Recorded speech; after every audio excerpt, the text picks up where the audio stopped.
प्रकाश पुंज का ये भंडार, हम आत्मा यही पे रहते, यही हमारा है संसार।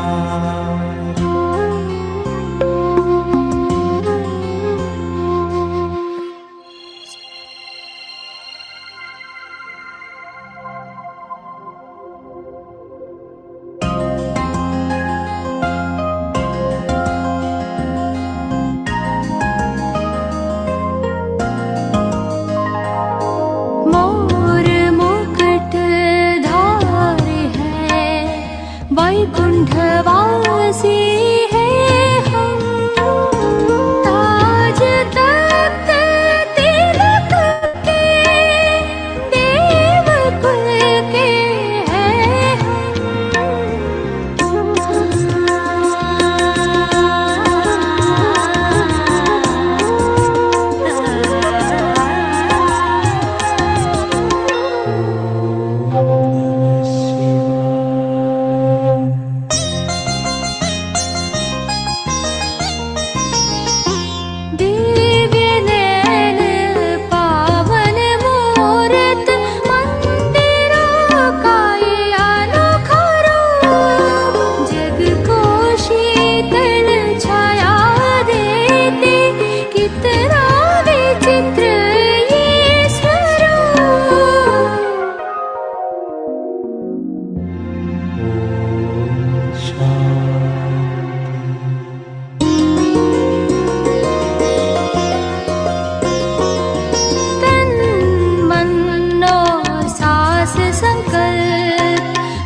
ओम शांति।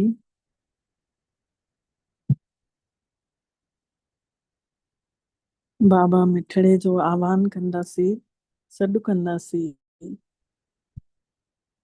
बाबा मिठड़ा अची करे असां आत्माउनि खे पंहिंजे अमूल्य शिक्षाउनि सां रस्तो ॾेखारे वञो।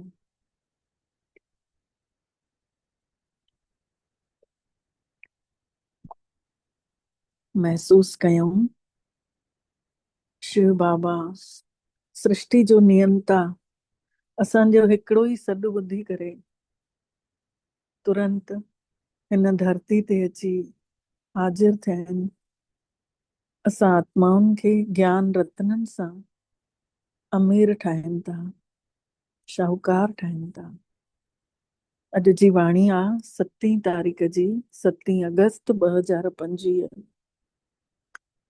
ऐं अॼु मिठड़े बाबा ने असां आत्माउनि जे लाइ शिक्षाऊं ॾिनियूं अथऊं कि मिठड़ा ॿार अविनाशी ज्ञान रतन पंहिंजे जीवन में हाणे तव्हांखे फ़क़ीर खां अमीर ठहिणो आहे। पाण चईंदा हुयासीं पहिरियों सिंधीअ में हिकिड़ो भॼन गाईंदा हुआसीं, ॾींदो आख़िर कुछ त ॾींदो, ॾींदो अमीरी या फ़कीरी आख़िर कुछ त ॾींदो, ॾींदो कटोरो या कटोरी आख़िर कुछ त ॾींदो, गाईंदा हुयासीं। अॼु अहसास थो थिए कि भई उहो कहिड़ो कटोरो हुयो या कटोरी कहिड़ी हुई। बुद्धीअ जा कपाट आयो आहे परमात्मा खोलण, असां फ़कीरनि खे अमीर ठाहिण।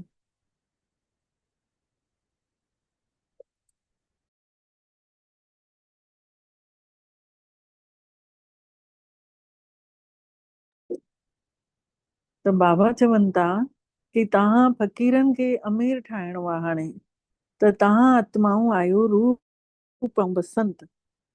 स्वरूप असांजो कीअं आहे, निराकार, ऐं बसंत वांगुरु असां हरा भरा, सभिनी जे मथां ज्ञान जा झंडा हणण वारा, सदाबहार आत्माऊं, हिक रस अवस्था में रहण वारा। त अविनाशी ज्ञान रतन पंहिंजे जीवन में हाणे तव्हांखे फ़कीर खां अमीर ठाहिणो आहे। तव्हां आत्माऊं आहियो रूप बसंत।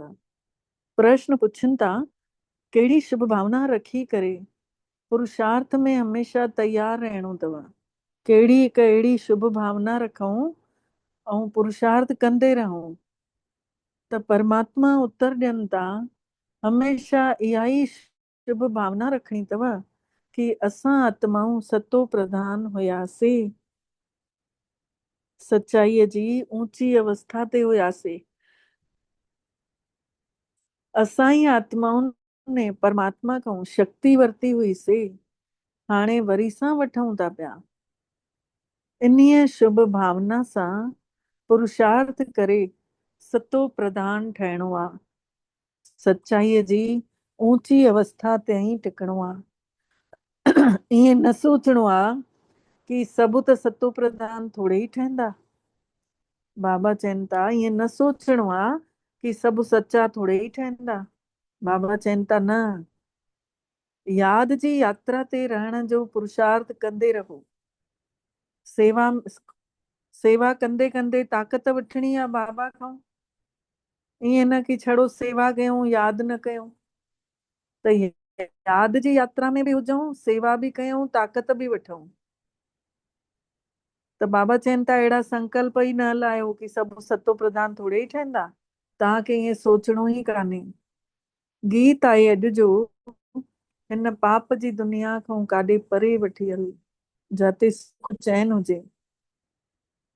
त हिकिड़ो फिल्मी दुनिया जो बि गीत ठहियल आहे। कहिड़ो? जहां गम भी न हो, आंसू भी न हो, बस प्यार ही प्यार पले, एक ऐसे गगन के तले। त अहिड़े आसमान जे हेठों वठी थो हले परमात्मा, जाते गम बि कोन्हे, आंसू बि कोन्हे, छड़ो प्यार ई प्यार आहे, ॻोढ़ा बि कोन्हनि। ओम शांति। इहा आहे पढ़ाई, हर हिकु ॻाल्हि सम्झणी आहे। ॿिया जेके बि सत्संग आहिनि उहे सभु आहिनि भक्तीअ जा। भक्ति कंदे कंदे भिखारी ठही विया आहियूं। उहे ई भिखारी फ़कीर ॿिया आहिनि, जेके दुनिया वारा भिखारी आहिनि उहे फ़कीर ॿिया आहिनि। तव्हां ॿिए क़िस्म जा भिखारी आहियो। असां कहिड़े तरीक़े जा भिखारी आहियूं? जेके ज्ञान ई न हुयो। तव्हां अमीर हुयव, पहिरियों असां सभु अमीर हुयासीं, ज्ञानवान हुयासीं जॾहिं सतयुग में हुयासीं। हाणे लहंदे लहंदे कलयुग में अची फ़कीर थी पिया आहियूं। इहो कंहिंखे ख़बर बि कान्हे कि असां ई अमीर हुयासीं। त तव्हां ब्राह्मण ॼाणियो था, असां संसार जा मालिक अमीर हुयासीं। माण्हू चईंदा आहिनि ख़ाली हथे आया आहियूं, ख़ाली हथे वेंदासीं। ऐं असां चईंदासीं असां आया हुयासीं भरपूर देवता ठही करे, हिन धरतीअ ते भरियल आया हुयासीं गुणनि सां, शक्तियुनि सां, प्यार सां। ऐं वेंदासीं बि पंहिंजा कर्म ठाहे करे वञूं था, पंहिंजी कर्मनि जी कमाई खणी वेंदासीं। त असां भरपूर थी करे ई वेंदासीं संगम युग तां। त असांजे लाइ उहो माण्हुनि जो चयल अलॻि आहे कि ख़ाली हथे आया आहियूं, ख़ाली हथे वेंदासीं। असां भरपूर आया हुआसीं, भरपूर थी करे वञणा आहियूं। त बाबा चवनि था तव्हां ब्राह्मण ई ॿार ॼाणियो था कि असां विश्व जा मालिक अमीर हुआसीं, अमीर चंद खां फ़कीर चंद ठही विया आहियूं। हिकिड़ो बाबा जे ज्ञान में मधुबन में ॿार हुयो बाबा जो, पंजाब जो हुयो, अमीर चंद नालो हुयुसि। त बाबा चवनि था अमीर चंद फ़कीर चंद ठही विया आहियो। हाणे हीअ अथव पढ़ाई, जंहिंखे सुठे नमूने पढ़णो बि अथव, जीवन में धारण बि करणो अथव, जीवन में आणणी बि आई आहे पढ़ाई प्रैक्टिकल में। ॿियो धारण कराइण जी बि कोशिश करणी अथव। ईअं न असां त पाण हलूं था नियमनि ते ऐं ॿियनि खे चऊं ई न। बाबा चवनि था ॿियनि खे बि इहा पढ़ाई जीवन में प्रैक्टिकल रूप में यूज़ करण जी कोशिश करणी अथव, करायोनि उन्हनि खां बि। अविनाशी ज्ञान रतन पंहिंजे जीवन में इस्तेमालु कयूं। आत्मा रूप ऐं बसंत आहे न, छोकी आत्मा ई धारणा करे थी, शरीर त विनाशी आहे।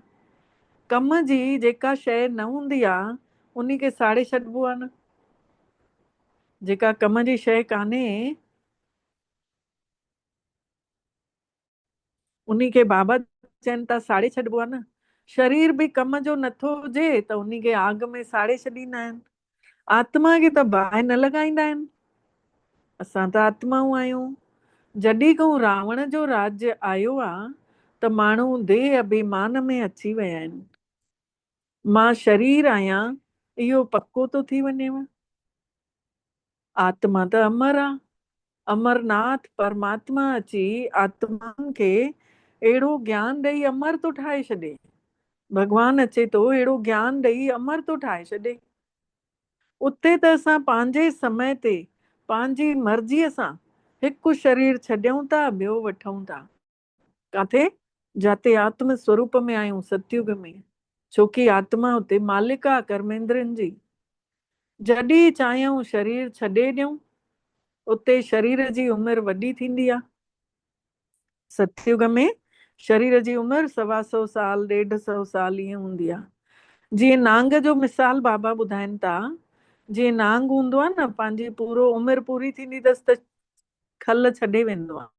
कल्ह ई न शांति सरोवर सेंटर में कोई नांग पंहिंजो छिलको छॾियो, उन जी पूरी अखि तक जो छिलको लथल हुयो, अख जो बि निशान ठहियल हुयो उन छिलके में, मुंहं जो पूरो वात। त हाणे तव्हां ॿार ॼाणियो था इहो तव्हांजे ॾाढनि जन्मनि जो आख़िरी जन्म जी पुराणी खल अथव। हीअ जेका आहे असांजो शरीर, इहो पुराणी खल आहे, ॾाढनि जन्मनि जी आख़िरी खल। 84 जन्म पूरा कया अथव। कंहिंजा त 60-70 जन्म बि आहिनि, कंहिंजा त 50 आहिनि। पूरे कल्प जा 84 माण्हू, कंहिंजा 50 आहिनि, कंहिंजा 60-70 आहिनि। त्रेता में ज़रूर उमिरि कुझु न कुझु घटि थी वञेव। सतयुग में उमिरि 125-150 साल, ऐं त्रेता युग में उमिरि कुझु न कुझु घटि थी वञे। सतयुग में पूरी उमिरि हुजेव थी। हाणे पुरुषार्थ करणो अथव, महिनत करणी अथव कि असां पहिरियों सतयुग में अचूं। अहिड़ी महिनत करणी आहे कि पहिरियों असां सतयुग में ई लहूं। उते ताक़त हुजेव थी, उते अचानक मौत बि नथी थिएव। सतयुग में पंहिंजे मन सां चोलो छॾींदा आहियूं शरीर। ताक़त घटि थी वञेव त पोइ वरी उमिरि बि घटि थी वञेव, कमज़ोर थो थी वञे अगरि मन सां कोई, त झटि उन खे हार्ट अटैक थी वेंदो आहे, झटि हार्ट फेल थी वेंदो आहे न। त मन अगरि मज़बूत थींदो त उमिरि बि वॾी थी वेंदी। त बाबा चवनि था ताक़त घटि थी थिएव त पोइ वरी उमिरि बि घटि थी वञेव। हाणे जीअं शिव बाबा पाण सर्व शक्तिवान आहे, सभिनी शक्तियुनि सां भरियल आहे, तव्हांजी आत्मा खे बि शक्तिशाली ठाहिनि था। हिकु त पवित्र ठहिणो आहे, ॿियो यादि में हुजणो आहे। हिकु त पवित्र ठहिणो आहे, ॿियो यादि में रहणो आहे, तॾहिं असांखे शक्ति मिलंदी। भॻवान खां शक्तिअ जो वरसो वठूं था न, परमात्मा खां शक्तियुनि जी प्रॉपर्टी मिले थी। पाप आत्माऊं त शक्ति वठी न सघंदियूं, पुण्य आत्मा ठहूं था त शक्ति मिले थी। इहो त अनुभव जी ॻाल्हि आहे। कि जंहिंमहिल आत्म स्वरूप में आहियूं लगातार भॻवान जूं किरणा ईअं थियूं लहनि समाए नथा सघूं, हिकिड़ियूं ॿियूं थियूं अची वञनि। आत्म स्वरूप सां पुण्यात्मा ठहूं था त शक्ति थी मिले। पाप आत्माऊं हुयासीं त भॻवान जो अनुभव बि न पियो थिए। इहो त ख़्यालु कयूं कि असांजी आत्मा सतो प्रधान हुई, सच्ची हुई। हमेशह सभिनि जे लाइ शुभ भावना रखणी घुर्जे। ईअं न कि सभु थोरे ई सतो प्रधान ठहंदा, ईअं कॾहिं न सोचणु घुर्जे कि सभु थोरे ई सतो प्रधान ठहंदा। कोई त सतो बि हूंदा न। सतो प्रधान अवस्था सभिनी खां ऊंची अवस्था, ऐं सतो अवस्था थोड़ी घटि। बाबा चवनि था कोई त सतो बि हूंदा न पंहिंजे पाण खे सम्झणु घुर्जे कि असां पहिरियों सतो प्रधान हुयासीं। पंहिंजे पाण खे इहो सम्झणु घुर्जे कि असां पहिरियों सतो प्रधान हुयासीं। छोकी निश्चय सां ही त सतो प्रधान ठहंदासीं। अगरि भॻवान में विश्वास हूंदो तॾहिं त सच्चा हूंदासीं त विश्वास बि थींदो, सच्चाईअ खे महसूस करे सघंदासीं। ईअं न कि ईअं सोचूं कि असां कीअं सतो प्रधान ठहंदासीं, पोइ त वरी खिसकी था वञनि, यादि ई नथा करनि। त जेतिरो थी सघेव पुरुषार्थ करणु घुर्जेव, जेतिरो थी सघेव पुरुषार्थ करणु घुर्जेव, आत्म स्वरूप में टिकणु घुर्जे। पंहिंजे पाण खे आत्मा सम्झी सतो प्रधान ठहिणो आहे। हिन महिल सभु माण्हू जेतिरा बि आहिनि सभु तमो प्रधान आहिनि। हिन महिल जेतिरा बि माण्हू आहिनि सभु तमो प्रधान आहिनि। अवस्था उन्हनि जी हेठि थी पई आहे। तव्हांजी आत्मा बि तमो प्रधान आहे। बाबा चवनि था तव्हां बि महिनत कयो था, तव्हांजी आत्मा बि तमो प्रधान आहे। आत्मा खे हाणे सतो प्रधान ठाहिणो आहे। उहो कैसां ठहंदी? भॻवान जी यादि सां ठहंदी। परमात्मा जी यादि सां आत्मा सतो प्रधान ठहंदी। परमात्मा जी यादि ई न हूंदी त आत्मा सच्चाई में कीअं अॻिते वधंदी? गॾु गॾु सेवाऊं बि करणियूं आहिनि त ताक़त मिलंदी। सेवा न कंदासीं, छड़ो यादि कंदासीं, ताक़त त मिलंदी, पर सेवा कयूं त सभु चीज सफल थिए। सम्झूं कि कोई सेंटर खोलनि था त ॾाढनि ॼणनि जी आशीर्वाद उन सेंटर खोलण वारे जे मथां ईंदी। माण्हू धर्मशालाऊं ठाहींदा आहिनि कि भई कोई बि अचे त अची करे रहे, उन्हनि खे सुख मिले। त जंहिंजे नाले ते ठाराईंदा आहिनि उहो सोचंदा आहिनि उहा आत्मा ख़ुशि थींदी न, ऐं रहण वारनि खे बि आराम मिलंदो आहे, उन्हनि खे बि सुख मिलंदो आहे, त उहे बि आशीर्वाद ॾींदा आहिनि ठाहिण वारे खे। पोइ उन जो परिणाम छा थींदो? बाबा पुछनि था पोइ उन जो परिणाम छा थींदो? ॿिए जन्म में उहो सुखी रहंदो, उन खे ॿिए जन्म में घर सुठो मिलंदो रहण लाइ, घर में सुख मिलंदुसि। ईअं न कि कॾहिं बीमारी न थींदो। बाबा चवनि था ईअं न, जेको सेंटर खोलंदो उहो ॿिए जन्म में मकान उन खे सुठो मिलंदो, उन खे आशीर्वाद मिलंदी। छड़ो मकान सुठो मिलंदो, अगरि अस्पताल खोली हूंदे त तंदुरुस्ती सुठी रहंदी। अगरि हॉस्पिटल खोलींदो, माण्हू दान अर्थ खोले थो पियो त उन जो ॿिए जन्म में कॾहिं बीमार न पवंदो, स्वस्थ रहंदो। ऐं अगरि उन यूनिवर्सिटी खोली हूंदी, पढ़ाई लाइ स्कूल खोलींदो, कॉलेज खोलंदो, त उहो बुद्धिमान ठहंदो अॻिले जन्म में, पढ़ाई सुठी रहंदसि उन जी। पर स्वर्ग में त हॉस्पिटल बि न हूंदी आहे। हिते त तव्हां पुरुषार्थ करे 21 जन्मनि जे लाइ प्रारब्ध पायो था।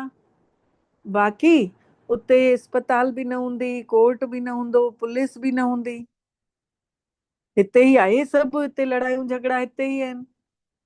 उते त अहिड़ो कुझु बि कान्हे, त उते इहे सभु हूंदा बि कान। हाणे तव्हां हलो था सुखनि जे संसार में, उते त वज़ीर बि न हूंदव। ऊंचे खां ऊंचो पाण महाराजा महाराणी, उहे वज़ीर जी राय थोड़ी वठंदा। पाण ई जॾहिं महाराजा महाराणी हूंदासीं त वज़ीर कंहिंजी राय वठण जी ज़रूरत थोड़ी पवंदी। राय त तॾहिं मिलंदी आहे जॾहिं बेअकुला ठहंदा आहियूं। हिन महिल त भॻवान ने अकुल ॾेई छॾियो अथई। हिन महिल चईंदा हुयासीं न सची सुमति बशकिंजाए, त सुमति ॾियण आयो आहे हाणे। आत्मा जी कुमति कढे थो पियो।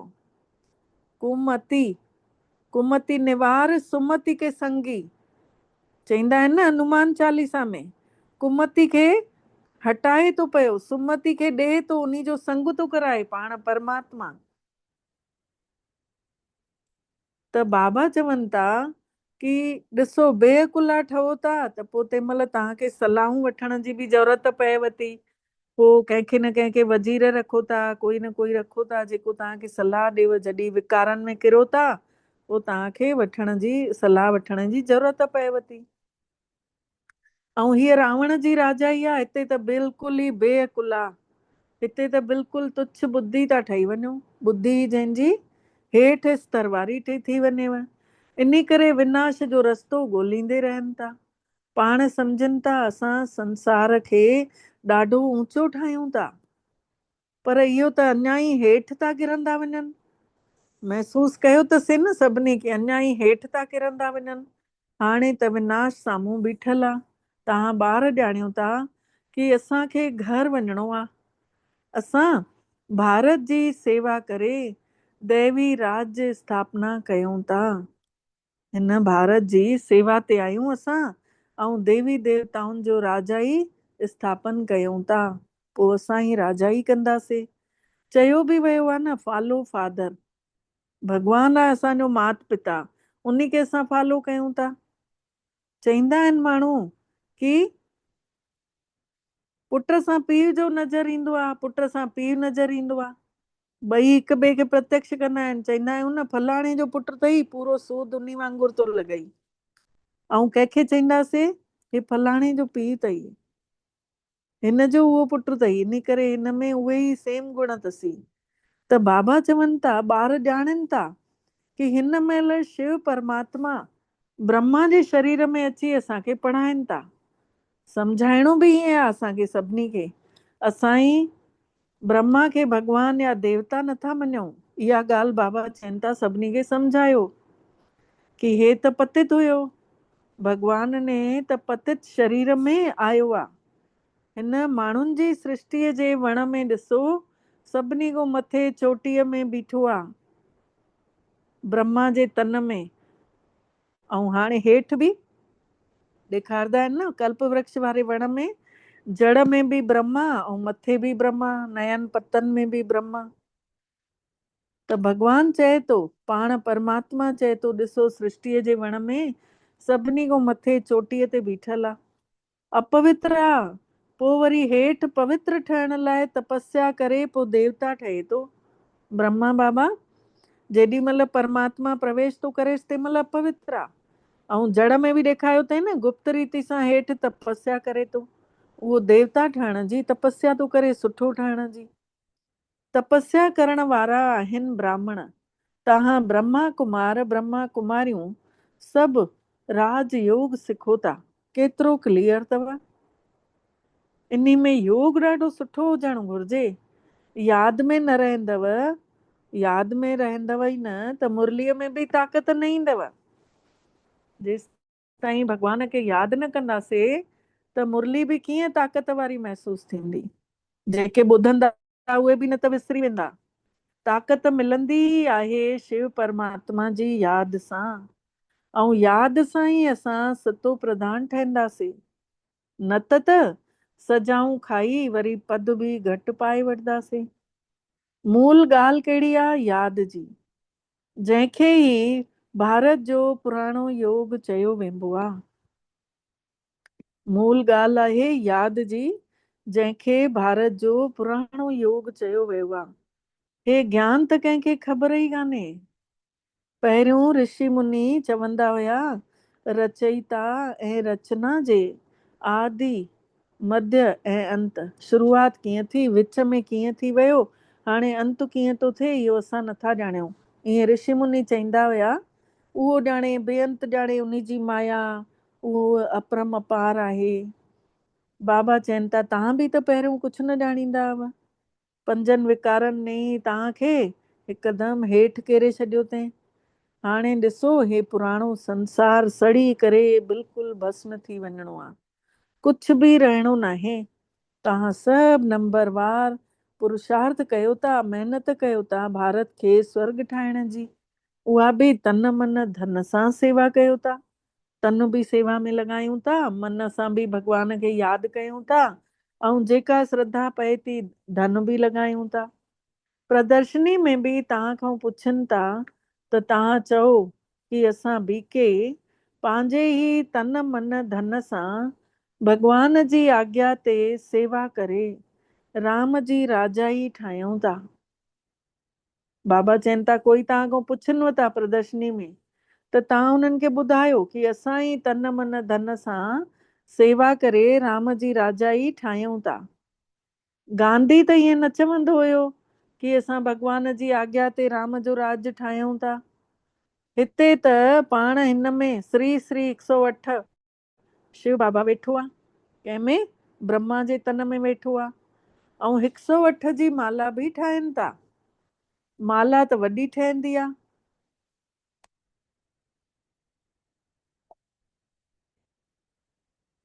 माला त वॾी ठहंदी आहे, उन्ही में 8 ऐं 108 सुठी महिनत कंदा आहिनि। माला में जेके 8 दाणा हूंदा आहिनि, 8 रतन, ऐं माला में जेके ॿिया 107 दाणा, उहे ॾाढी महिनत कंदा आहिनि। नंबरवार त ॾाढा आहिनि जेके सुठी महिनत करनि था। रुद्र यज्ञ थींदो आहे न जीअं, त सालिग्रामनि जी बि पूजा थींदी आहे। यज्ञ जेको हवन कंदा आहिनि उन्ही में हिकिड़ो वॾो शिवलिंग ठाहींदा आहिनि, ॿिया नंढा नंढा शिवलिंग ठाहींदा आहिनि, ऐं उन्ही जी बि पूजा कंदा आहिनि। त बाबा चवनि था ज़रूर कुझु त सेवा कई अथई न, कुझु त सेवा कई अथऊं, तॾहिं त उन्हनि सालिग्रामनि जी बि पूजा थी थिए न। त तव्हां ब्राह्मण रूहानी सेवादारी आहियो, सभिनि जी आत्माउनि खे जगाइण वारा आहियो। मां आत्मा आहियां, इहो विसरी वञण सां ई देह अभिमान थो अची वञेव। बाबा चवनि था तव्हां इहो विसरी था वञो कि भई मां आत्मा आहियां, तॾहिं त देह जो अभिमान थो अचेव। पोइ सम्झो था मां फलाणो आहियां। कंहिंखे बि इहो पतो थोड़ी आहे कि भई मां आत्मा आहियां। फलाणो नालो त हिन शरीर जो आहे, असां आत्माऊं काथऊं अचूं था इहो थोरो बि कंहिंखे ख़्याल ई कान्हे। हिते ई पार्ट वॼाए वॼाए शरीर जो भान अथारो पको थी वियो आहे। हिते ई रोल निभाईंदे निभाईंदे कि भई मां फलाणी आहियां, मुंहिंजो हे घोट आहे, मुंहिंजा हे ॿार आहिनि, त इहो ई बसि सॼो ॾींहुं यादि आहे। इहो रोल निभाईंदे निभाईंदे पको थी वियो आहे, फलाणे जी भेण आहियां, फलाणे जी हीअ आहियां। त बाबा सम्झाणी था ॾियनि ॿार हाणे ग़लतियूं करणु छॾे ॾियो।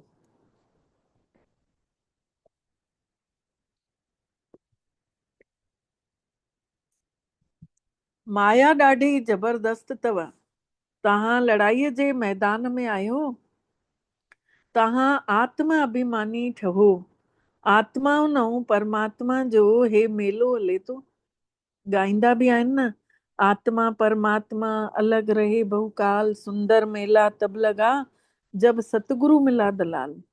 केॾो समय खां आत्मा परमात्मा खां अलॻि रहे पई, हाणे आत्मा जो ऐं परमात्मा जो सुंदर मेलो थो हले, यादि कयूं था ऐं भॻवान जूं किरणां अची पवनि थियूं निरड़ में। उन्ही जो अर्थ माण्हू नथा ॼाणनि, जेके शास्त्रनि में ॻाल्हियूं लिखियल आहिनि छड़ो पढ़ंदा वञनि था, ॼाणनि कोन था। तव्हां त हाणे ॼाणियो था कि असां आत्माऊं परमात्मा सां गॾु रहण वारा आहियूं। उहो परमधाम जेको आहे आत्माउनि जो घर आहे, उते भॻवान बि आहे, उते उन्ही जो नालो बि आहे शिव। शिवरात्रि बि मनाई वेंदी आहे, ॿियो कोई नालो ॾियण ई न घुर्जे। परमात्मा पिता शिव बाबा पाण चवनि था मुंहिंजो असली नालो अथव कल्याणकारी शिव। कल्याणकारी रुद्र न चवंदासीं, सभिनि जो भलो करण वारो शिव चवंदासीं। सदा शिव चवंदा आहिनि न, बाबा चवनि था सदा शिव चवंदा आहिनि न, त हमेशह कल्याण करण वारो आहे न। इन करे कल्याणकारी शिव चवंदा आहिनि। काशीअ में बि शिव जो मंदिर आहे न, उते वञी करे साधू संत मंत्र जपींदा आहिनि। चईंदा आहिनि शिव काशी विश्वनाथ गंगे। हाणे भगवान सम्झाणी ॾे थो। शिव जेको काशीअ जे मंदिर में विहायो अथऊं उन्ही खे चवनि था विश्वनाथ। हाणे मां त विश्व जो नाथ आहियां ई कोन। परमात्मा तो चए मां त विश्व जो नाथ आहियां ई कोन। विश्व जा नाथ त तव्हां ॿार था ठहो न, मां त ठाह ई नथो पियो। मां ब्रह्म तत्व जा नाथ बि तव्हां ई ॿार ठहो था। जेको ब्रह्मांड आहे जिते परमधाम आहे उतों जा असां ॿार नाथ ठहूं था। भगवान आहे नाथनि जो नाथ, असां बि आहियूं मास्टर नाथ। त तव्हांजो ई उहो घर अथव, पंहिंजो घर गुरूअ जो दर, उहा राजधानी अथव। मुंहिंजो घर त हिकिड़ो ई ब्रह्म महातत्व आहे।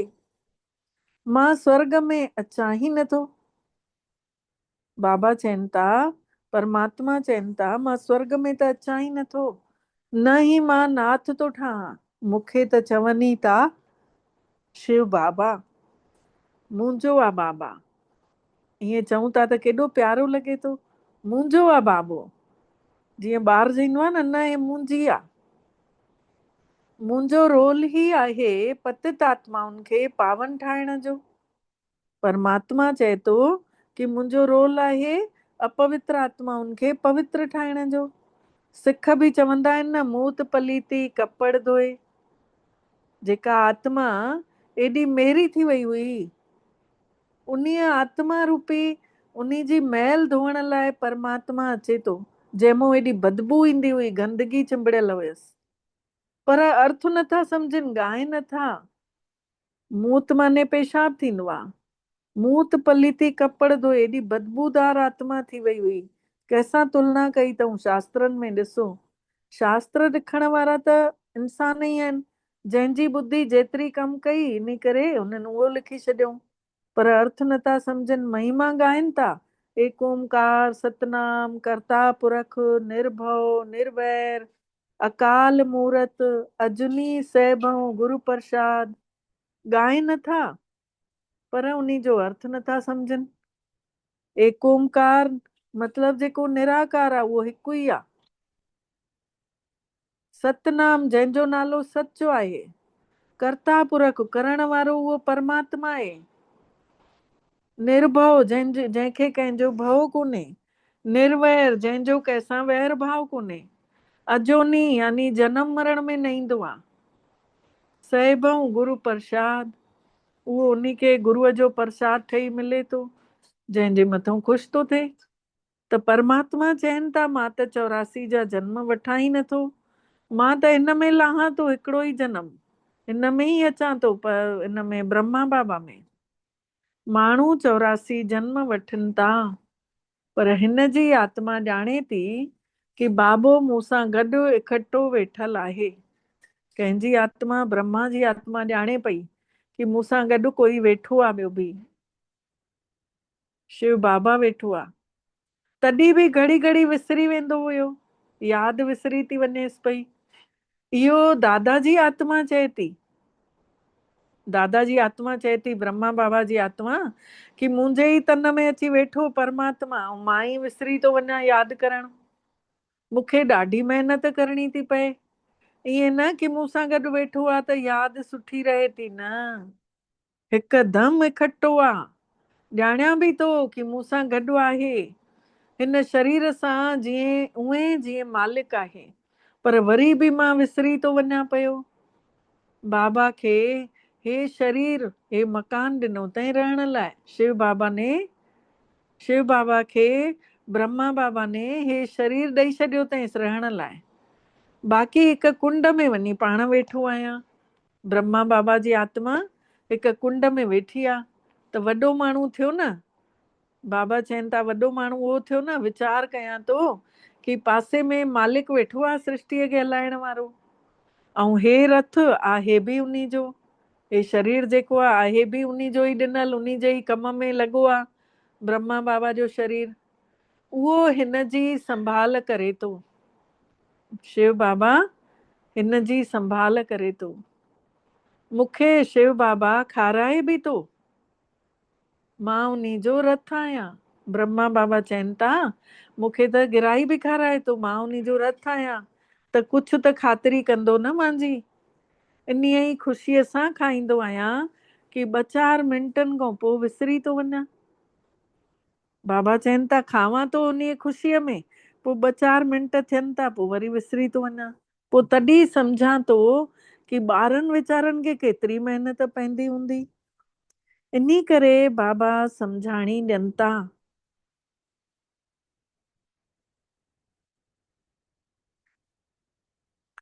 कि जेतिरो थी सघेव परमात्मा पिता खे यादि कयो।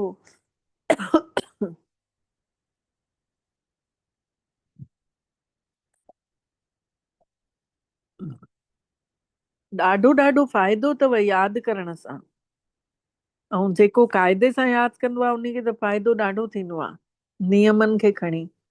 हिते त थोरी ॻाल्हि में तंग था थी वञनि ऐं पढ़ाई पढ़ण ई छॾे था ॾियनि पिया।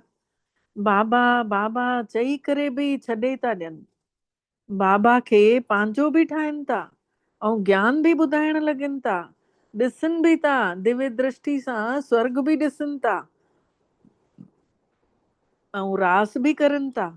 पोइ उन्हनि खे बि माया पकड़े ऐं ज्ञान ॿुधण छॾाए थी छॾनि, पोइ छॾे करे हली था वञनि। त जेको असांखे विश्व जो मालिक थो ठाहे परमात्मा, उन्ही खे असां छॾे था ॾियूं पिया। वॾा वॾा वॾा वॾा नामी ग्रामी बि छॾे था ॾियनि पिया। हिन महिल तव्हांखे रस्तो ॿुधायो वञेव थो, ईअं न कि हथ सां पकड़े करे वठी हलंदोमांव। बाबा चवनि था मां त रस्तो ई ॿुधाईंदोमांव न, ईअं थोरी कंदुमि कि हथ पकड़े वठी हलंदोमांव। हिननि अखियुनि सां त अंधा न आहियो न। हा, ज्ञान जी 3 अख त तव्हांखे मिली अथव न। तव्हां सृष्टिअ जी शुरूआत खां वठी आख़िरीअ ताईं खे सुञाणे विया आहियो। हे 84 जो चक्र ॿुद्धीअ में फेरणु घुर्जेव, जंहिंजो नालो ई आहे सुदर्शन चक्रधारी। त हे 84 जो चक्र ॿुद्धीअ में घुमंदो रहे। हिकिड़े परमात्मा खे ई यादि करिणो आहे, ॿियो कोई बि यादि न हुजे। पिछाड़ीअ में अहिड़ी अवस्था थी वञे जीअं जाइफ़ा ऐं मर्द जो प्यार हूंदो आहे, हुननि जो थींदो आहे शरीरनि जो प्यार, तव्हांजो अथव आत्माउनि जो प्यार। तव्हां उथंदे वेहंदे पतिनि जो पति पीअरनि जो बि पीउ उन्ही परमात्मा खे यादि करिणो अथव। दुनिया में अहिड़ा ॾाढा ई घर आहिनि जाते जाइफ़ा मर्द ॾाढो परिवार सुठे सां प्यार सां रहंदा आहिनि। घर में जीअं स्वर्ग लॻो पियो अथनि। 5-6 ॿार इकठो रही सुबुह जो जल्दी उथी पूजाऊं कनि था, कोई झगड़ो बि घर में कोन अथनि। हिक रस अवस्था में निभाए रखिया अथऊं। काथे त हिकिड़े ई घर में कोई राधा स्वामी जा ॿार हूंदा, कोई त ॿिए धर्म जा ॿार हूंदा, पोइ वरी उहे राधा स्वामी खे न मञींदा। थोरी थोरी ॻाल्हि में नाराज़ था थी वञनि। त बाबा चवनि था हिन आख़िरी जन्म में पूरो पुरुषार्थ करिणो अथव। पंहिंजो पैसो बि सफल करे पंहिंजो भलो कयो, त भारत जो बि भलो थिए। तव्हां त ॼाणियो था असां पंहिंजी राजधानी सां वरी सां ठाहियूं था पिया।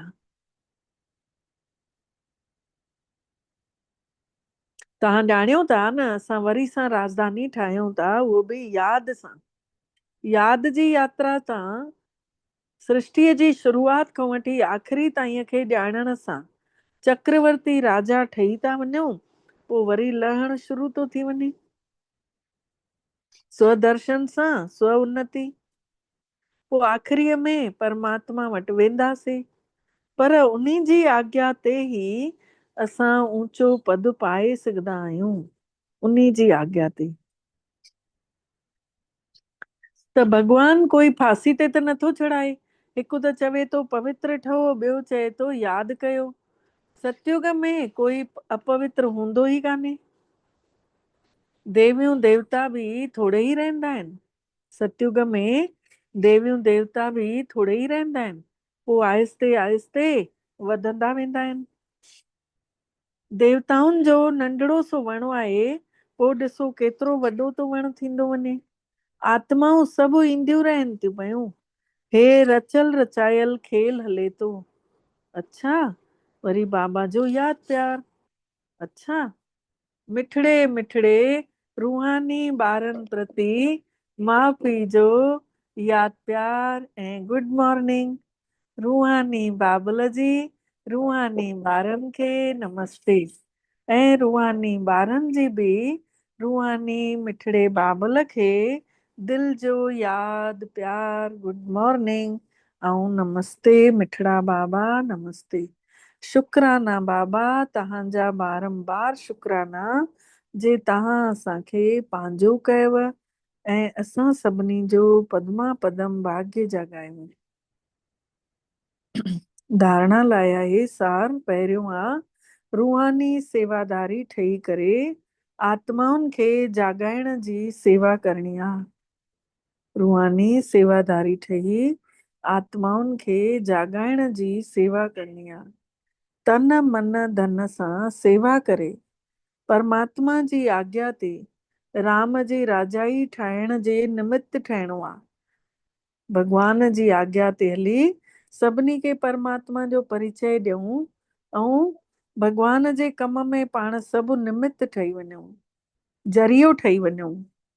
कराईंदो उहो बाबू पाण ई, छड़ो असांजे दिलि में इच्छा हुजणु घुरिजे कि असां कंदासीं, भॻवान जी सेवा कंदासीं। ॿियो पॉइंट आहे स्वदर्शन चक्रधारी ठही करे 84 जो चक्कर ॿुद्धीअ में फिराइणो आहे। स्व जो दर्शन कंदे रहूं, हिकिड़े परमात्मा खे ई यादि करिणो आहे, ॿियो कोई बि यादि न अचे।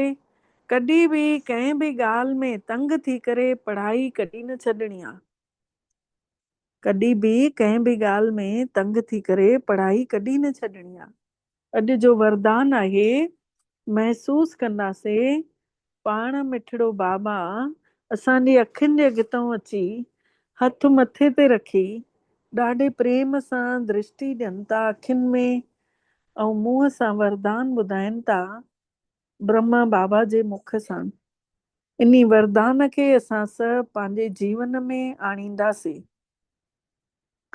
संगठन में रहंदे, एतिरा घणा आहियूं, संगठन में शक्ति हूंदी आहे न, त असांजो संगठन में रहंदे लक्ष्य ऐं लक्षण, असांजो लक्ष्य छा आहे, देवी देवता ठहिणु, ऐं लक्षण ओड़ा आहिनि ॿिन्हिनि खे हिकु जहिड़ो ठाहिण वारा, लक्ष्य खे बि लक्षणनि खे बि हमेशा शक्तिशाली आत्मा ठहो। लक्ष्य ऐं लक्षण। दीदी चवंदी हुई कि वीणा बहन देवी बनेगी, नवरात्रि ते चवंदी हुई, या कोई अहिड़ो ओकेज़न हूंदो, झूलेलाल जो मेलो, इहो चेटी चंड रहंदो हुयो, त चवंदी हुई तूं पंहिंजे समाज में न देवी तोखे ठाहियूं, तूं वञी वेह हुते त सेवा थींदी।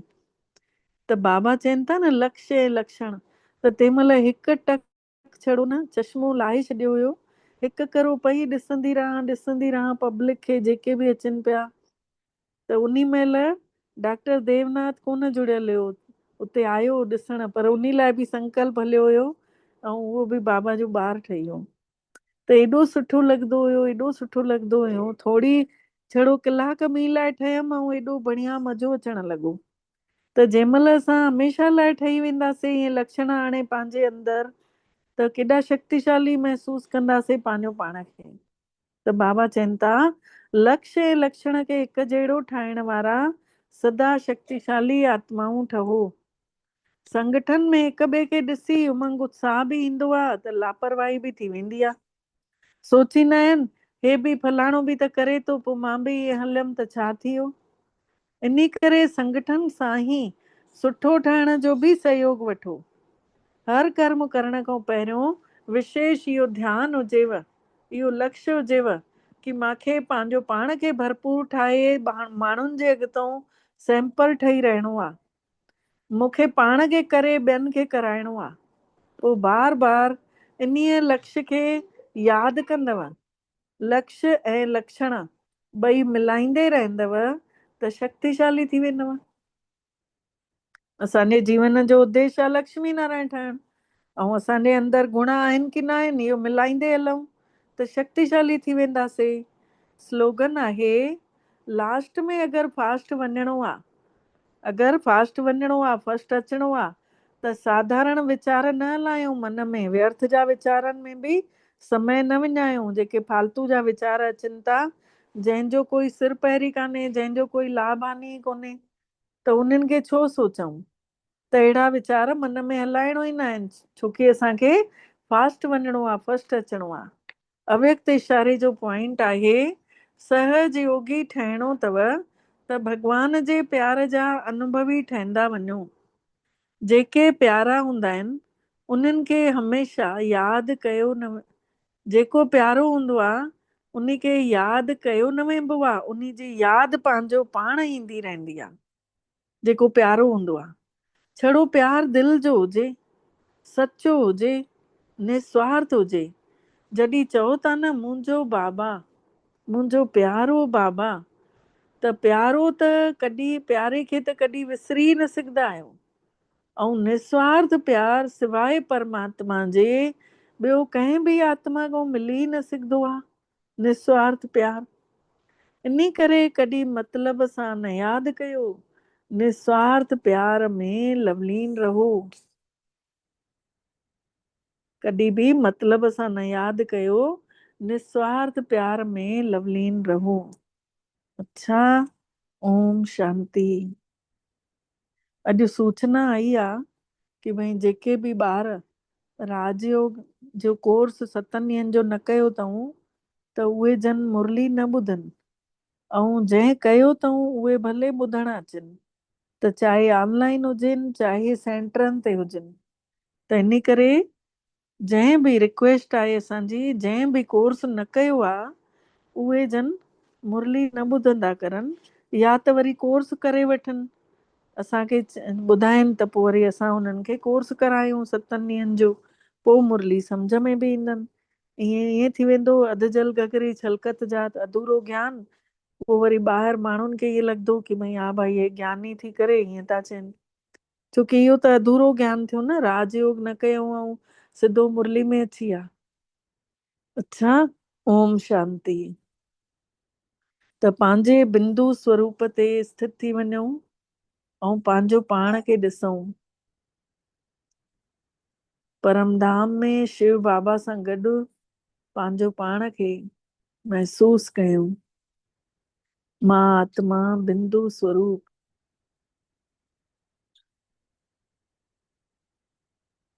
पूरी पवित्र अवस्था बाबा जी नज़र थी अचां। मां ज्योति स्वरूप आत्मा सच्चे स्वरूप में आहियां।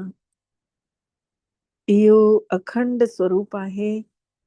जन्मनि जन्मनि खां इन ई स्वरूप सां मां शरीर में रहंदे हिन महिल हिन शरीर में आहियां।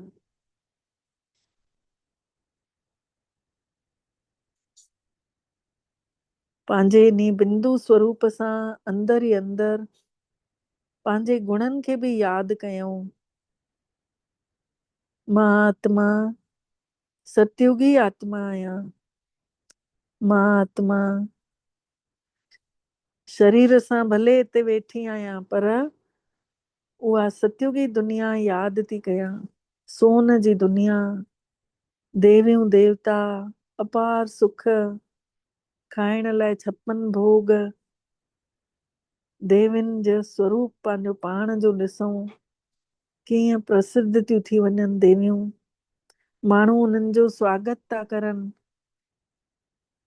मां आत्मा हिन महिल बि पंहिंजे मथां राजाई करण वारी आत्मा आहियां। निरड़ ते वेठल मां आत्मा महसूस थी कयां परम पवित्र आहियां। सभिनी गुणनि सां भरपूर आहियां। निर्विकारी आहियां।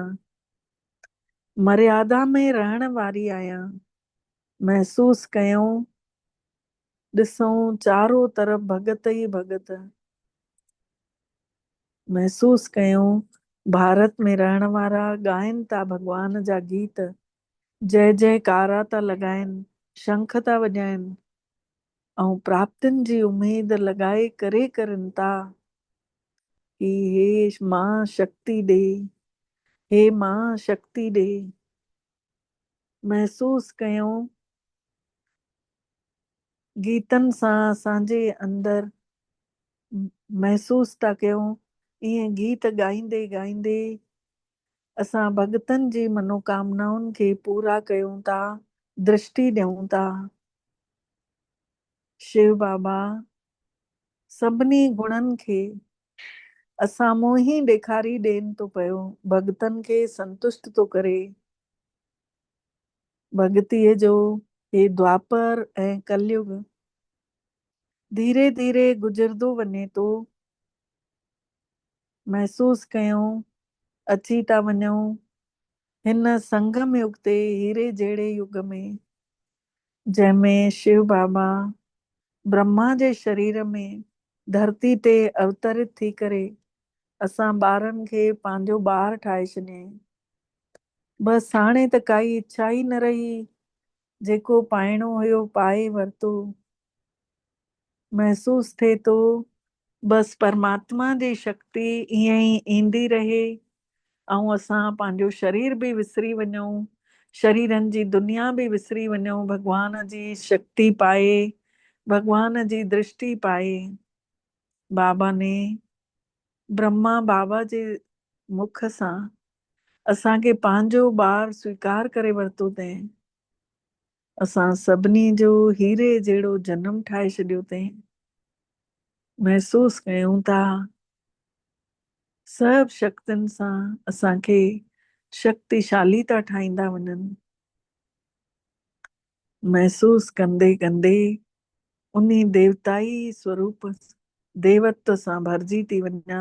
मां आत्मा महसूस थी कयां हिकदमि हल्की शक्तिशाली फरिश्तो थी ठही वञा ऐं मथे उॾंदे पहुची था वञूं। कोई चंद्रमा उते आहे कोन, पर उते प्रकाश ई प्रकाश, चांड्रो प्रकाश आहे। धीरे धीरे ब्रह्मा बाबा सां ॻाल्हायूं था, कोई आवाज नथी थिए पर ॻाल्हियूं हलनि थियूं। ब्रह्मा बाबा जो चारों तरफ लाइट जो आभा मंडल ठहियल अथसि। पाण सभु फरिश्ता मुस्कुराईंदे हुए बाबा जे इन आभा मंडल में मस्त रूहानी मिलन कयूं था। पंहिंजी रूहानियत जी दृष्टि पंहिंजे अंदर शुभ भावनाउनि जा वाइब्रेशन भरियूं था ऐं सूक्ष्म वतन खां धीरे धीरे पाण लहूं था हेठि धरती ते।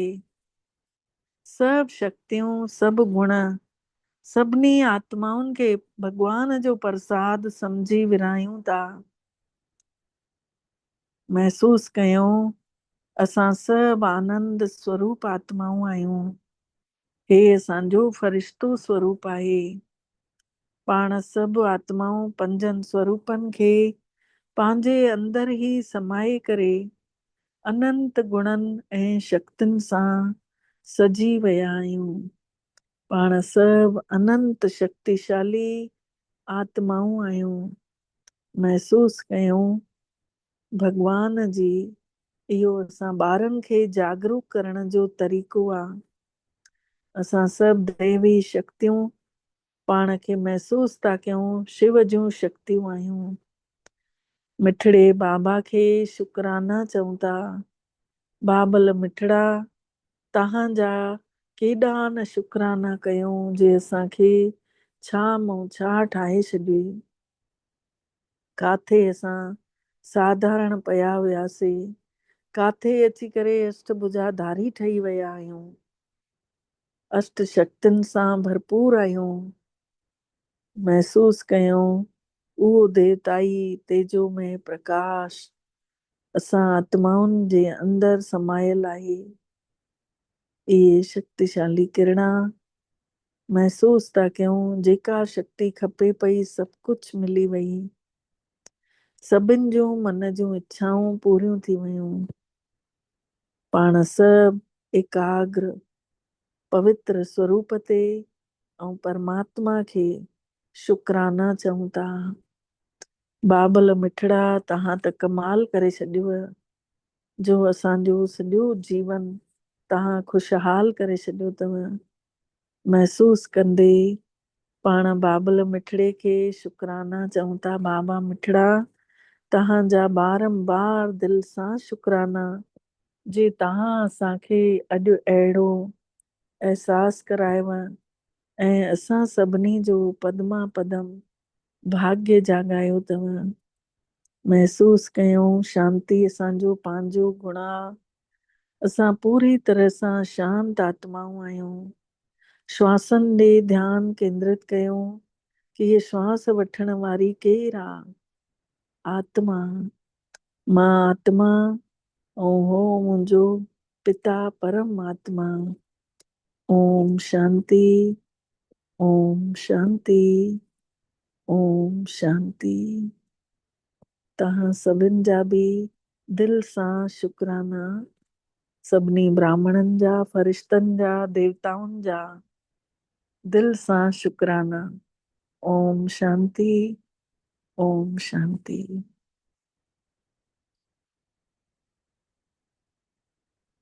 कल्ह वारी अव्यक्त वाणी अधूरी पई आहे न, त उहा शुरू खां वरी सां पढ़ूं था पिया।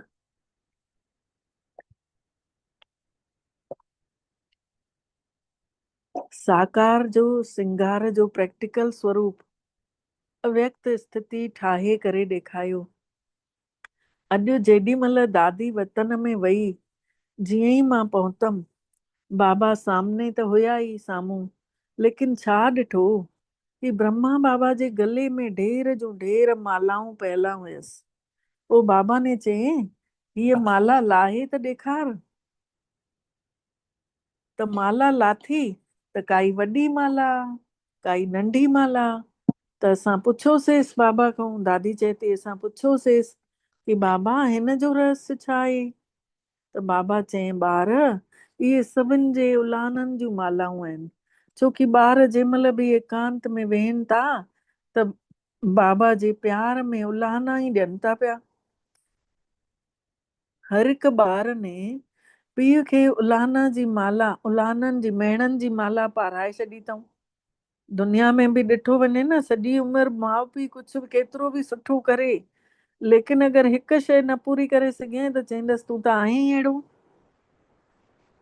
तोखे त मां हेॾनि ॾींहंनि खां पई चवां तूं हे करे ॾे, मूंखे करे ॾे, न पियो मञी। त हिते बि बाबा खे बि ईअं ई करनि था ॿार। बाबा इहो नथा सोचनि कि असांजो सॼो जीवन ठाहे छॾियईं, एॾो मिठो ठाहे छॾियईं, छा मूं छा ठाहे छॾियईं। त बाबा ने चयईं, ॿारनि खे भले ड्रामो यादि आहे, लेकिन प्यारी खां प्यारी शइ बि त ज़रूर अथव। त अचानक ड्रामा जे अहिड़े खेल खे ॾिसी ॿार दिल ई दिल में बाबा खे उलाहना ॾींदा आहिनि। हूअं त ज्ञान ॿारनि जो आहे, लेकिन ज्ञान सां गॾु गॾु प्रेम ऐं स्नेह बि त अथव।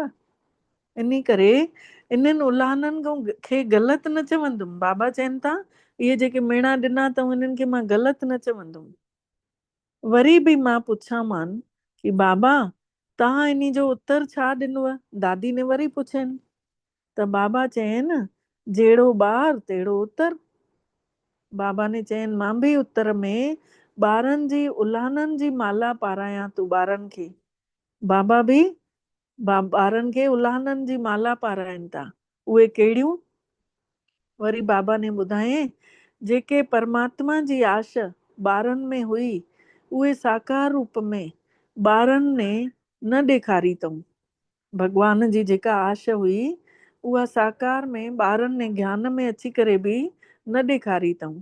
त हाणे अव्यक्त रूप पंहिंजो ॾेखारिणो अथव।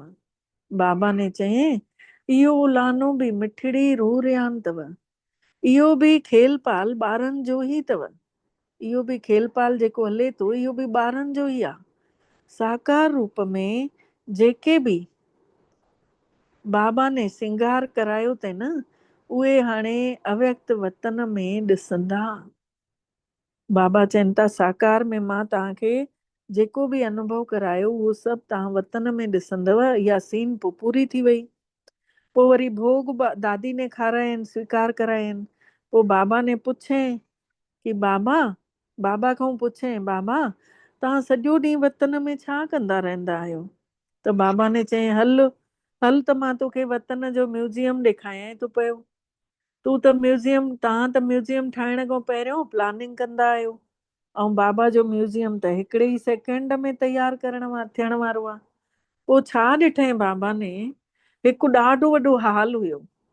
उन्हीअ हिकिड़े ई हाल में असां सभु ॿार ढेर जा ढेर मॉडल जे रूप में बीठल हुयासीं। असां ई चयोसींसि, बाबा हे त असां ई बीठा आहियूं म्यूज़ियम में। त बाबा ने चयईं, ॿार बाबा जो म्यूज़ियम इहो ई अथव। हाणे तव्हां वञो, वञी करे हिकु हिकु मॉडल खे ॾिसो कि बाबा ने असांखे छा छा सजायो अथईं। जीअं आर्टिस्ट मूर्ति खे सजाईंदा आहिनि न, त बाबा ने चयईं, ॾिसो कि बाबा ने छा छा सजायो अथईं असांखे। हाणे जॾहिं मॉडल वटि वियासीं त असांखे कुझु ख़ासि त नज़र न आयो। पूरी सजल मूर्ति नज़र पई अचे। त बाबा ने चयईं, जेको मोटो मोटो सिंगार कयल आहे न, उहो साकार में ई ॿारनि जो मां करे आयो हुअमि। बाबा चवनि था, जेको नज़र अचेव थो मोटा मोटा ॻह गठा, इहो मां साकार में ई ॿारनि खे ठाहे आयो हुअमि। पर हाणे अव्यक्त रूप में छा सजाइनि था पिया? दादी पुछण लॻसि बाबा खां। सभु सिंगार त आहिनि, ॻह बि अथव, पर ॻहनि जे विच में नग बि लॻल अथव। ऐं बाबा जे चवण खां पोइ कंहिंमें त एक्स्ट्रा बि नग नज़र आयसि बाबा खे। बाबा ने चयईं, ॿारनि जे प्रति मां इहा ई शिक्षा ॾियांव थो पियो कि तव्हां अव्यक्त स्थिति में स्थित थी करे व्यक्त भाव में अचो। बाबा चवनि था कि मां इहा तव्हांखे शिक्षा ॾियांव थो हाणे कि तव्हां पहिरियों अव्यक्त स्थिति में अची करे पोइ तव्हां साकार में कंहिंखे बि कुझु बि चओ, ॻाल्हायो, त इहो तव्हांजी अव्यक्त स्वरूप जी सजावट थियव। सभु सिंगार त आहिनि। बाबा चवनि था, ॿारनि जे लाइ इहा ई मुख्य स्थिति अथव ठाहिण पंहिंजी अव्यक्त स्थिति। जॾहिं एकांत में वेहो था त अव्यक्त स्थिति हुजेव थी? बाबा पुछनि था, जंहिंमहिल एकांत में हुजो था त अव्यक्त स्थिति हुजेव थी? लेकिन व्यक्त में रही करे अव्यक्त भाव में स्थित हुजो। व्यक्त में रही हिकदमि मौन में ॻाल्हायूं बि धीरे धीरे, घटि घटि, त उहो मिस था करे छॾियो। इन करे एकरस स्थित कर्मातीत अवस्था स्थिति जो जेको नग अथव न, उहो घटि विधल अथव। छोकी इहो धीरे धीरे नथा ॻाल्हायूं कंहिंसां बि घर में, पोइ जोर जोर सां था ॻाल्हायूं। त जंहिंजे जीवन में जेका बि कमी ॾिसां थो, उहा ई सजाए रहियो आहियां।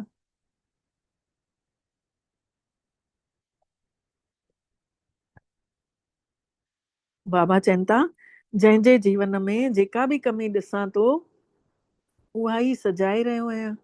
जीअं साकार रूप में हे कमु कंदो हुयो ब्रह्मा बाबा, उअं ई वरी हाणे अव्यक्त रूप में कयां थो पियो।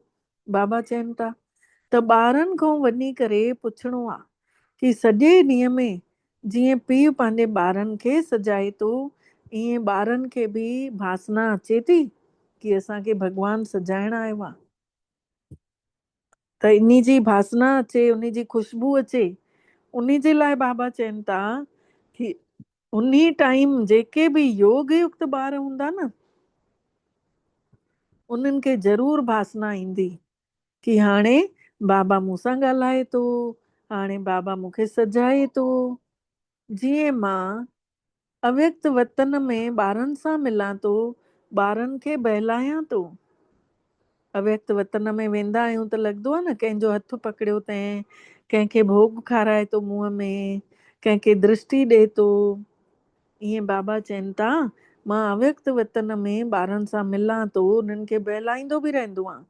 अव्यक्त रूप वारा ॿार इहो अनुभव करे सघंदा आहिनि। जेके अव्यक्त स्थिति जंहिं ठाहे छॾी अथऊं, उहे इहो अनुभव करे सघंदा आहिनि। मां बि ख़ासि समय ते ख़ासि ॿारनि खे यादि कयां थो। अहिड़ी टचिंग ॿारनि खे थींदी ई हूंदनि। बाबा बि ख़ासि समय ते ख़ासि ॿारनि खे यादि करनि था, त अहिड़ी टचिंग ॿारनि खे महसूस थींदी हूंदी। मां चयोमांसि बाबा, दादी चए थी, मां चयोमांसि बाबा तव्हां त सभिनी खे अव्यक्त वतन में छो नथा सॾु करे वठो, हिते ई वॾो सेंटर खोले वठो। हिन महिल त सभु ॿार उपराम थी विया अथव। त बाबा ने चयईं कि इहो उपराम अवस्था थियण ई घुर्जे, हमेशा तयार रहण घुर्जेव। इहो बि याद जी यात्रा खे ताक़त मिलंदी अथव। त इहा उपराम अवस्था मतलब साक्षी अवस्था। कोई भी परिस्थिति अचे पर असां पंहिंजी अवस्था ते हिलूं न, स्वमान हुजे तंहिं महिल यादि। त इहो सहज यादि करण जो तरीक़ो अथव। त हाणे ॿारनि खे चवंजांइ, ब्रह्मा बाबा चएसि थो दादी खे कि हाणे ॿारनि खे चवंजांइ कि घणो समय कोन्हे, बाबा कॾहिं बि कंहिंखे बि सॾु करे वठंदो। वरी 5 पॉइंट आहे, साकार में रहंदे बि लाइट ऐं माइट रूप ठहण लाइ अंतर्मुखी ठहो। साकार में रहूं भले पर हल्का रहण लाइ अंदर ई अंदर अंतर्मुखी ठहूं। अॼु जंहिंमहिल वतन में वयमि, वेंदे ई अनुभव थियण लॻो कि जीअं कि लाइट जा बादलनि खे क्रॉस करे मां वतन में वञा थी। बादलनि जी लाइट ईअं लॻे पई जीअं सूर्य अस्त थींदो आहे न, हेठि थींदो आहे, उन्ही महिल जेका ॻाढ़े नज़र ईंदी आहे न, ईअं बादलनि जी लाइट नज़र अचेसि पई दादी खे। जीअं ई वतन में पहुतमि, उते मां ईअं ई ॾिठो कि लाइट जे बादलनि जे विच में बाबा जो मुखड़ो सिज वांगुरु, चंड वांगुरु चमकीलो नज़र पियो अचे। सीन त ॾाढी सुहिणी पई नज़र अचे, लेकिन अॼु जो वातावरण ॾाढो शांत हुयो।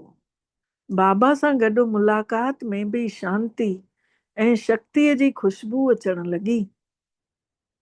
पोइ त बसि मुस्कुराईंदे बाबा ने चयईं, भले तव्हां ॿार साकार शरीर में साकारी सृष्टि में आहियो, वरी बि साकार में रहंदे ईअं ई लाइट ऐं माइट रूप थी करे रहजो। भले साकार सृष्टि में, साकार शरीर में आहियूं, वरी बि बाबा चवनि था हल्का रहजो। जो कोई भी ॾिसेव त महसूस करेव कि हे कोई फरिश्तो तो घुमे। लेकिन इहा अवस्था तॾहिं थींदव जॾहिं एकांत में वेही अंदर ही अंदर उन्हीं परमात्मा पिता खे यादि कंदासीं, भगवान खे यादि करे पंहिंजी चेकिंग कयूं। अहिड़ी अवस्था सां ही आत्माउनि खे तव्हां ॿारनि जो साक्षात्कार थियणो आहे। अहिड़ी अवस्था सां ही त अॼु वतन में हिकु पासे त बिल्कुल भी शांती हुई ऐं ॿिए पासे वरी प्यार जो ॾाढो सुठो रूप भी हुयो। त छा ॾिठईं बाबा ने कि बाबा जी बाहुनि में सभु ॿार समायल बीठा हुया। गॾु गॾु प्रेम जो सागर परमात्मा त हुयो ई। त बाबा ने चयईं कि तव्हां शक्तियुनि खे बि बाबा जहिड़ो जॾहिं प्रेम ऐं शक्ति ॿई पावर हूंदव तॾहिं आत्माऊं नज़दीक अची सघंदव। बाबा चवनि था जॾहिं प्रेम भी हूंदो ऐं शक्ति भी हूंदी ऐं ॿियनि आत्माउनि खे उहा ताक़त असां भरदासीं, तॾहिं बाबा चवनि था असां भॻवान जे नज़दीक अची वेंदासीं, पोइ उन जी दिलि ते चढ़ी वेंदासीं। अच्छा, ओम शांति। इहे 2 पैराग्राफ थी विया। हाणे राखी जे ॾींहुं पाण मुरली न पढ़ी सघंदासीं, सभु ॼणा राखी जे त्योहार में हूंदा, त इन करे उन ॾींहुं तव्हां सुबुह सुबुह जो यूट्यूब ते ॿुधी वठिजो। ऐं कंहिंखे हाणे कुझु पुछिणो हुजे त 5 मिंट अथव समय, ॻाल्हाइणो अथव त ॻाल्हायो। अॼु आशा भेण अनीता भेण मुरली पढ़ी ऐं सुबुह जो 5 बजे।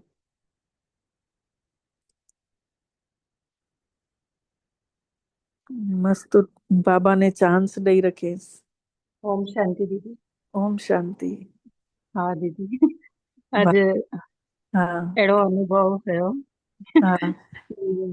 कीअं मुंहिंजो न लॻो? संकल्प हले पियो, दीदी न हिक हिक आत्मा को पुछे पई कौन पढ़ेगा, हाँ त हाँ। अंदर में ईअं संकल्प हले पियो कि दीदी मांखे चए करे। अच्छा हा, त तुरंत ही दीदी ने नालो खयईं, अच्छा अनीता बहन आप पढ़ोगे, त अच्छा। मूंखे खुशी पई थिए कि न शुरू में पढ़ण में बि मूंखे मतिलबु उन खुशी में हाँ हाँ हिचकिटाहट थी थिए, थोड़ी हाँ ॿ टे लाइन ईअं हाँ ॼण या हाणे ॻाल्हायां बि थी तव्हां सां त ईअं थो लॻे त हाँ। अॼु ॾाढो मुंहिंजो अॼु जो ॾींहुं ॾाढो मुंहिंजो यादगार हूंदो कि पहिरों मुरली पढ़ी आहे। हाँ ॾाढो मज़ो मां हुयमि ॿुधमि मुरली, ॾाढो बढ़िया पढ़ियव, सुठे सां पढ़ियव। हाँ हाँ जी जी, बाबा ने कराई। हाँ, बाबा ने पढ़ाई, सही ॻाल्हि आहे। हा कंहिंजी हा छा हिम्मत, कोई पढ़ी सघंदो, कोई हा बि न, बाबा ई कराइण वारा आहिनि। हा, इहो खोड़ ॾींहंनि सां हलंदो हुयो दीदी कि हाँ मां बि जेकर पढ़ां पर मूंखे कोई चए खाली, यानी कि मां हाँ बि जेकर पढ़ां ईअं चवंदी हुयमि, मन में हाँ हलंदो हुयो। ईअं हाँ लौकिक में त दीदी कंहिंखे कंहिंखे पढ़ाए सुनाईंदी बि हुयमि, हाँ सुनाईंदी बि आहियां, और हाँ फिर गीता पाठशाला बि वेंदी आहियां शाम ते, त हाँ हुते बि न दीदी मूंखे सेवा ॾिनी अथई। हाँ हाँ। कॾहिं सुठी कॾहिं आहे, बढ़िया चवंदी आहे पढ़ बढ़िया त बढ़िया बढ़िया। ईअं ई त अॻिते वधंदा आहियूं न, हा ईअं ई पढ़ंदे पढ़ंदे आदत थींदव।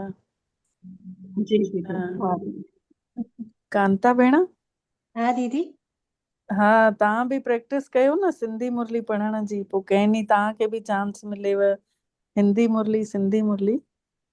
दीदी मां ॾाढो चाहींदी आहियां पर वधीक देरि ॻाल्हाए न सघंदी आहियां, मुंहिंजी प्रैक्टिस कान्हे न, नंढे हूंदे खां घटि ॻाल्हायो आहे, चुप चुप रहंदी आहियां न। हाँ हाँ हाँ। त पर मां घर बाबा में पर बाबा जेको आहे न सभु सेखारे छॾींदो अथव, पतो अथव। हा भक्तीअ में हिकु माता खे ॾाढो शौक़ु हूंदो हुयो सुखमनी जो पाठ पढ़ां, ऐं वेचारी हा पढ़ियल लिखियल हुई कान, त चए हा त उन्हीअ ने न जेको इहो राजयोग जो कोर्स कयईं, उन्ही खां पोइ हुई राधा स्वामी वारी, पर मूंसां हा संग हुयसि त राजयोग जो कोर्स कयईं। उन्ही खां पोइ उहा सूक्ष्म वतन में चवंदी हुई मांसि कि ब्रह्मा बाबा खे चओ कि भई मूंखे सुखमनी पढ़ाए, मूंखे मां बि मुरली पढ़ां। त उन्हीअ ने न ब्रह्मा बाबा खे चई चई ऐं कीअं सुखमनी पढ़ण लॻव, पतो अथव, हा बिना कुझु ABCD जानकारी जे उहा मुरली पढ़ण लॻी। पोइ वरी मूंखे चए पई, मां चयोमांसि कीअं सम्झ में ईंदो अथई तोखे कि भई हे मुरली जो वरदान आहे या हिते हाणे यादि प्यार आहे, इहो कीअं सम्झ में ईंदो अथई। त चए पई कि मूंखे न कुदरती हाणे भॻवान ने इहा ॾात ॾेई छॾी अथई कि हा मूंखे अखर पूरा सम्झ में था अचनि, जबकि चए पई मां पहिरियों क्लास स्कूल पढ़ियल आहियां। हा त ऐं सोचो बाक़ी त बाबा तव्हांखे ॻाल्हाइण सेखारे छॾींदव। हा बाक़ी शिव में, शिव जे टाइम ते जेका वेंदा आहियूं न असां, हंधि हंधि वेंदा आहियूं, माना 15-20 ॾींहं अॻु रोज़, हा कॾहिं किथे, माना भई इहे सभु कराईंदा आहियूं असां कोर्स, पोइ हा हुते ॾाढी ताक़त अची वेंदी आहे, पोइ हुते 3-3 कलाक सलंग ॻाल्हाईंदी आहियां। हा बढ़िया। ऐं हा नीलम पंजवानी कंहिंजे थ्रू जुड़ियल आहे, पतो अथव छा कंहिंखे? नीलम पंजवानी अहमदाबाद जी आहे। अलाए काथों जी आहे, न ख़बर आहे। अॼु जेका सूचना आई आहे न कि भई जेके सेंटर सां न आहिनि जुड़ियल उहे जन मुरली न ॿुधनि करे, हा त इन हा करे मां चयमि पुछां सभिनी खां, सभु ॼणा सेंटर सां जुड़ियल आहियो न तव्हां सभु?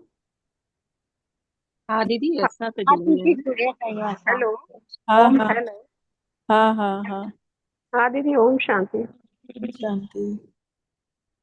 अरे मां, एक मिनट। हा हेलो। ओम शांति दीदी। हा हेलो। हा ओम शांति। हेलो। हा हा चओ न तव्हां। हेलो। हाँ आवाज नथी अचे दीदी। मूंखे हेलो। हेलो अचे आवाज नथी अचेव दीदी? मूंखे त अचे थी तव्हांजी आवाज़। हेलो। मुंहिंजी आवाज़ नथी अचेव छा? तव्हांजी हेलो। ॾाढी धीरे थी अचे दीदी। अच्छा, ॿियनि खे, अनीता भेण नथी हा अचेव? हेलो। न न न दीदी, अचे थी तव्हां दीदी। क्लियर थी अचे दीदी, हेलो। तव्हांजी आवाज धीरे थी अचे दीदी, आवाज तव्हांजी। हा ओम शांति। हाँ, बराबर थी अचे दीदी आवाज ते। हेलो। हा त हेलो उन्हनि दीदी, हा तव्हां हा हिते ॾींहुं अची था सघो हिते ज्ञान ॾियण? हिते सभु चवनि था अचो तव्हां हिकु बार सेंटर आहे हिते ओम शांति जो। सेंटर वारी भेण चईंदी न त ईंदमि। हाँ सेंटर आहे। सेंटर वारी जी भेण जो नंबर ॾिजो मूंखे। अच्छा हाँ हेलो हाँ सेंटर वारी भेण जो नंबर ॾिजो त पोइ हेलो मां हाँ ॻाल्हाए पोइ मां ईंदमि। हाँ हिते सभु सुविधा सभु आहे लेकिन ॾाढो वॾो आहे सेंटर हिते हा छुरा में हा हा रायपुर ठीकु आहे। रायपुर खां 2 कलाक जो ओम हेलो पंधु शांति आहे दीदी। हा ठीकु आहे। ईंदव हा ईंदव हा तव्हांखे नंबर ॾियांव हा नंबर ॾेई छॾिजो हाँ मूंखे या हुनखे ॾियोसि तव्हां मेघा कहिड़े खे। कहिड़े मेघा खे ॾेई छॾिजोसि नंबर रीचे है न। हा हेलो अच्छा हाँ हाँ हा हा ठीकु आहे न। ओम शांति दीदी। हा हा ओम शांति। दीदी मुंहिंजी मम्मी ॿुधंदी आहिनि मुरली पर हू मतिलबु सेंटर सां जुड़ियल कोन्हनि के हा त कोर्स कयो अथऊं तव्हां ई करायो अथव त कयो अथऊं हा कोर्स कोर्स सुखमनी कयल ॿुधंदी अथनि हुयूं। न। कोर्स हा कयल अथनि न। हा हा तव्हां करायो न त मम्मी हेलो ॿुधंदी हुई रोज़। उन्हनि खे चइजो न कि हफ़्ते में हिकिड़ो ॾींहुं छड़ो गुरुवार जे ॾींहुं सेंटर वञी प्रसाद वठी अचनि हा बसि। वैसे मां चयोमांन थी कि हा हा हफ़्ते में हिकिड़ो ॾींहुं ठाहे छॾियो त वञो। छाहे असां सेंटर वारनि खे पुछनि था असां खां त हा असां उन्हनि खे कूड़ न ॻाल्हाए सघंदा आहियूं न कुझु बि। जी जी त बिल्कुलु। उन्हनि खे इहो ॿुधाईंदासीं कि असां अॼु मीटिंग में चयो अथसीं कि हा तव्हां हा गुरुवार जो वञी प्रसाद वठी अचो है न। हा दीदी हा हाणे विच में जीअं मां मम्मी खे भोग वोग लॻाइणो हो न त हिकिड़े ॾींहुं वई हुयूं। हा त ईअं भले कंहिं बि बहाने सां तव्हां ई चइजोसि कि भई हे कर हे वञी ॾेई अचु या वञी जी थोरा जी 2-3 किलो चांवर ॾेई अचु त इन्ही बहाने वेंदी। हा असां हा असां पंहिंजी मम्मी खे ईअं ई कंदा हुआसीं पोइ वञणु हेलो लॻी। हा हा हा दीदी। 1 मिंट ॻाल्हाइण ॾियो न। हेलो हा हा ॿुधायो न तव्हां छा था चओ। हा दीदी। हा हेलो चओ न श्रद्धा भेण। ॿियो केरु चए पियो। दीदी दीदी सभु चइनि था हेलो तव्हां अचो अचो ज्ञान ॾियण। हा त चयोमांव न मां ॻाल्हाईंदीमांसि तव्हांजी टीचर भेण सां पोइ मां ईंदीमांव। हाँ हाँ ठीकु ठीक आहे। हा है ओम शांति। ओम शांति। ओम शांति। ओम शांति। हा मां त कोर्स तो 7 ॾींहं वारो ॿुधो आहे सेंटर अञा मां